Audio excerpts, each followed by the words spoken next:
নমস্কার বন্ধুরা, Shampa's kitchen with ভুরিভোজে আপনাদের সবাইকে স্বাগত। আমি আজ কাঁচাগোল্লা মিষ্টির রেসিপি আপনাদের কাছে শেয়ার করব। এটা বানানো খুবই সহজ আর অল্প সময়ে অল্প কিছু উপকরণ দিয়েই আপনারা বানিয়ে ফেলতে পারবেন।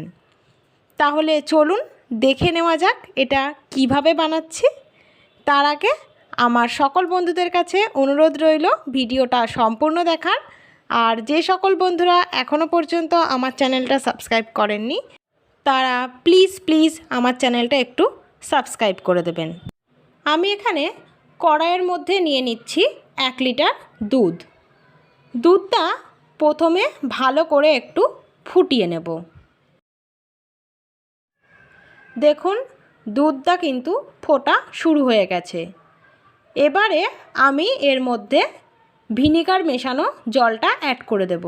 আমি এখানে 3 চামচ ভিনিগার আর তার সঙ্গে 3 চামচ জল মিশিয়ে রেখেছিলাম, সেটাই আমি অল্প অল্প করে দিচ্ছি আর একটু একটু করে এটাকে নেড়ে দিচ্ছি। এইভাবে আমি ছানাটা বানিয়ে নেব। এখনও হাই ফ্লেমে এটাকে কিছুক্ষণ ফোটাতে হবে, যতক্ষণ না এই জলটা কাঁচের মতো পরিষ্কার হচ্ছে ততক্ষণ পর্যন্ত আমি এটা ফোটাবো। দেখুন জলটা খুব সুন্দর পরিষ্কার হয়ে গেছে আর ছানাটাও কিন্তু আমার রেডি হয়ে গেছে। এবারে ছানাটা একটু ঠান্ডা করে নিয়ে ছানা থেকে জলটা ভালো করে ঝরিয়ে নেব। আমি এখানে একটা বাটি নিয়ে নিয়েছি, এর ওপরে একটা ছাঁকনি বসিয়ে দিলাম। এবারে এই ছাঁকনিটার ওপরে আমি একটা সাদা কাপড় দিয়ে দিলাম।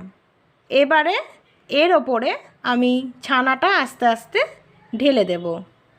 এতে করে সমস্ত জলটা ছানা থেকে ভালো মতো করে বের করে নেওয়া যাবে। ছানাটাকে আমি নর্মাল জল দিয়ে একটু ভালো করে ধুয়ে নিচ্ছি। ছানাটা ভালো করে ধুয়ে নেওয়া হয়ে গেছে।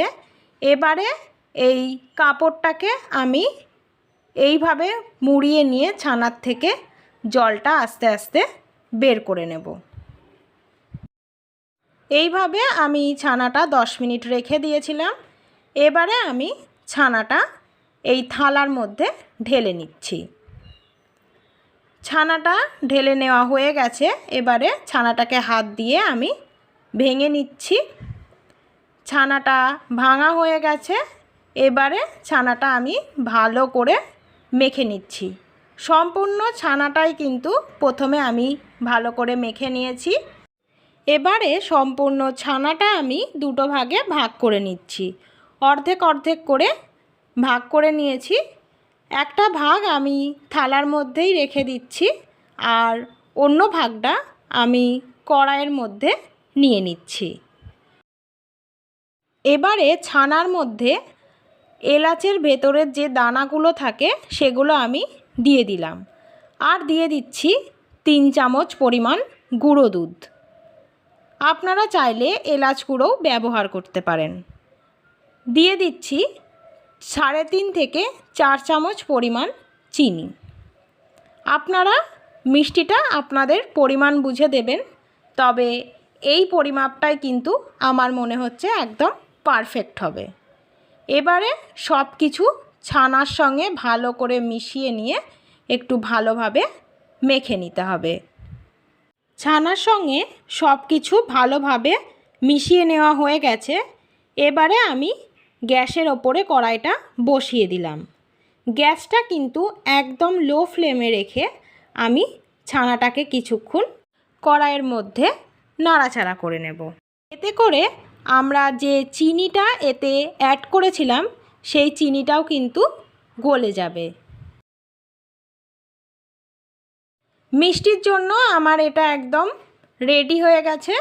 হালকা জল জল ভাব থাকবে, এই রকম অবস্থায় এটাকে কড়াই থেকে আমি নামিয়ে ফেলবো।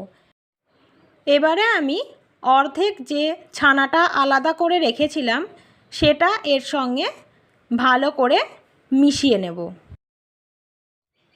ছানাটা ভালো করে মেখে নেওয়া হয়ে গেছে। এবারে আমি এর থেকে অল্প অল্প করে কিছুটা পরিমাণ তুলে নিয়ে এক একটা করে গোল পাকিয়ে নেব। দেখুন আমি এই রকম সাইজ করে বানাচ্ছি, আপনারা চাইলে এর থেকে বড় বা ছোট করতে পারেন। এবারে আমার কাঁচা গোল্লাটা সম্পূর্ণ রেডি হয়ে গেছে।